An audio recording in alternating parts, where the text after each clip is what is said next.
2005년 대한민국은 한 과학자를 영웅이라 불렀습니다. 세계 최초, 인류의 미래, 국익을 살린 과학자. 하지만 질문 하나는 남아있습니다. 왜 진실은 그렇게 늦게 밝혀졌을까? 오늘 영상은 황우석 줄기세포 논란을 과학 스캔들이 아니라 언론과 프레임의 문제로 다시 바라봅니다. 우리가 기억하는 황우석 사건, 대부분의 사람들은 이렇게 기억합니다. 논문이 조작됐고 PD수첩이 폭로했고 결국 진실이 드러났다. 하지만 이 서사는 중요한 장면 하나를 빠뜨립니다. 바로 진실이 드러나기 직전 여론이 완전히 반대로 뒤집혔던 순간입니다. PD수첩 취재의 핵심. 당시 PD수첩은 황우석 교수 연구팀 내부 인물의 증언을 확보합니다. 그 증언의 핵심은 이렇습니다. 줄기세포 사진이 조작됐다. 논문이 사실과 다르게 작성됐다. 이 증언은 이후 검증 과정에서 사실로 확인됩니다. 다만 취재 과정에서 과한 표현과 압박이 있었던 것도 사실입니다. 이 부분은 비판받을 수 있습니다. 하지만 중요한 건 이것입니다. 취재 방식의 문제와 취재 내용의 진실은 다른 문제라는 점입니다. 결정적 분기점 YTN 보도. 문제는 이 지점에서 발생합니다. YTN은 줄기세포 논문의 진위가 아니라 PD수첩 취재 과정의 압박에 초점을 맞춘 보도를 내보냅니다. PD수첩이 황우석을 죽이러 왔다. 이 표현은 매시간 반복 편성되며 전국으로 확산됩니다. 이 순간 사건의 중심은 완전히 바뀝니다. 논문이 진짜인가에서 언론이 과했는가로 프레임이 여론을 바꾸는 방식. 여론은 사실보다 프레임에 더 빨리 반응합니다.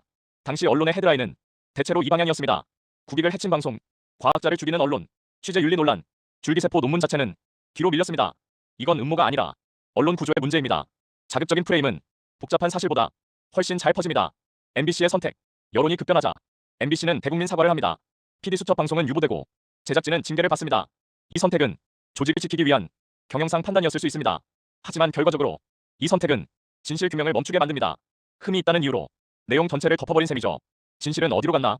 이 시점에서 많은 사람들은 사건이 끝났다고 생각했습니다. 하지만 과학은 여론으로 결론 나지 않습니다. 소장학자들이 논문을 다시 검증하기 시작합니다. 독립 언론들이 취재 내용을 입수해 보도합니다. 그리고 시간이 지나면서 논문 조작은 사실로 확정됩니다. 뒤늦은 반전. 아이러니하게도 MBC가 사과한 이후부터 진실은 다시 떠오르기 시작합니다. 하지만 이미 한번 꺾인 신뢰는 회복되기 어려웠습니다. 이 사건은 누가 옳았는지를 넘어 이 질문을 남깁니다. 언론은 여론과 권력 앞에서 얼마나 버틸 수 있는가? 이 사건이 지금도 중요한 이유. 이 구조는 과거의 이야기가 아닙니다. 지금도 비슷한 방식은 반복됩니다. 취재 방식 논란으로 본질을 흐리고 프레임으로 진실을 밀어내고 여론이 먼저 판결을 내립니다. 그래서 황우석 사건은 끝난 사건이 아니라 현재 진행형 사례입니다. 이 영상은 누군가를 공격하기 위한 것이 아닙니다. 다만 우리가 질문해야 할 것은 이것입니다. 우리는 사실을 보고 있는가 아니면 프레임을 보고 있는가? 진실은 대개 가장 마지막에 도착합니다. 하지만 우리가 구조를 이해한다면 조금은 더 빨리 진실에 다가갈 수 있을지도 모릅니다.